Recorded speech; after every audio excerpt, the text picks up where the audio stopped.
Welcome back, Backroadians. Deborah the Bee back with another video from the Backroads. Deuces. Okay, so let's give you a little bit of background, okay, before I start this video. I went to a lake. I tried to pay for 4 days of camping. The camp host started yelling at me on Sunday night. I had intended to spend Sunday night, Monday night, Tuesday night, and Wednesday night there, and spend the better part of Thursday and then go to work for the rest of the weekend like I normally do. The camp host started yelling at me on the phone on Sunday night. So I realized that she was a bit unstable, and also it didn't seem like the townspeople in this little tiny town wanted anyone to not camp within the designated camp areas.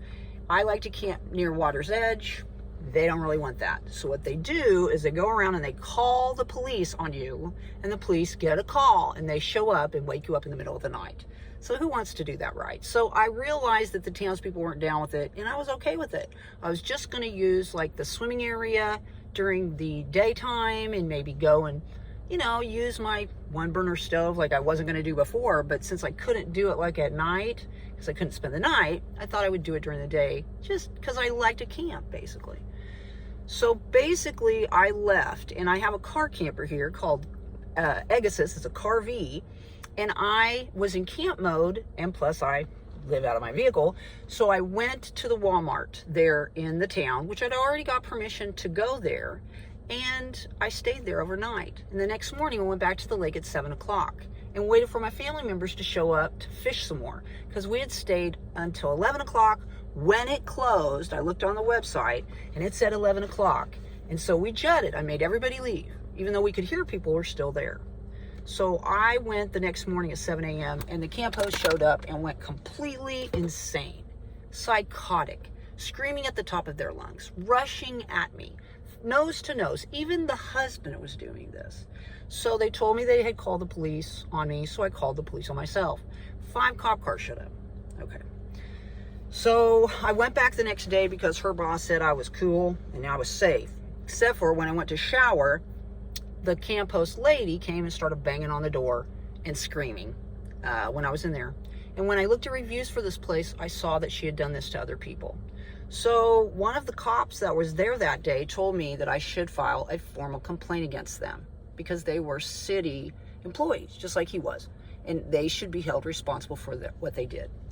So I waited a week, about a week and a half, and I decided to drive up there today and to go there in person. They don't have any complaint form. They gave me a business card with a bunch of stuff blacked out. They said that it wasn't their new updated business card. They told me to hand write it out and mail it in. There's some places that don't even accept cash anymore. Do you know what I mean? You have to pay with your phone or, So I realized that this place doesn't care. And just like this camp host, because I did talk to the camp host's boss, she more or less told me to let it go. That I didn't mesh with this camp host chick. It had nothing to do with that.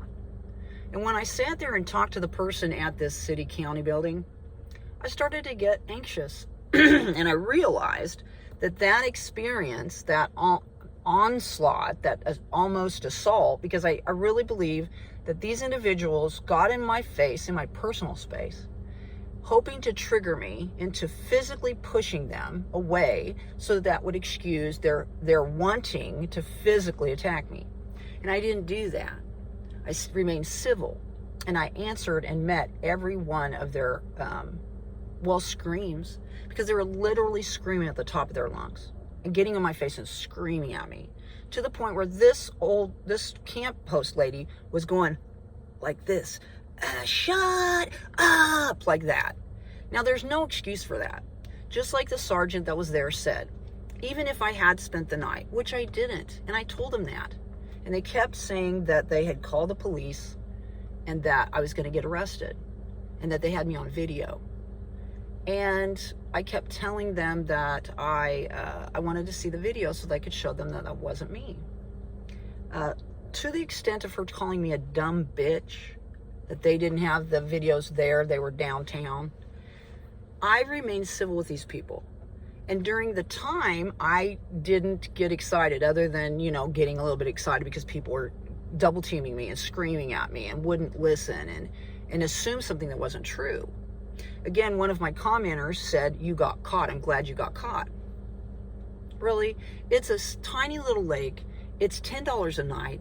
I paid for 4 nights before. I tried to pay for another 4 nights, but the lady was screaming. I realized that this wasn't going to be a good situation, especially overnight, especially with the townspeople and getting caught knocks and such.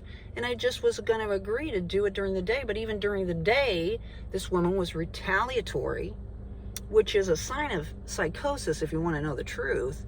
And I realized that just staying away from there would be best. And I was very hesitant to go and to file write out a statement, basically, and to draw more attention to myself. I had, again, researched a bit of reviews and found that she had done the same thing to other people. And at first I remember that when I went to see the reviews, which I don't necessarily take heart of, because a lot of people get upset and they write reviews on purpose, you know, to hurt a business. But consistently it had to do with the camp hosts. And when the guy that actually witnessed what happened, from the time that I drove up and the time that they drove up and the time the cops drove up, he told me he had seen them doing this to various people. And people like me that follow the rules, people like me that are civil, they attack. But rough people, people that don't take no shit from anybody, people that'll take a charge and teach you a lesson, they don't mess with them. And he has seen this. And so, anyway, I realized today that the system doesn't care about the little guy. And I already knew this, but I kind of thought maybe small towns would be different. But they're not.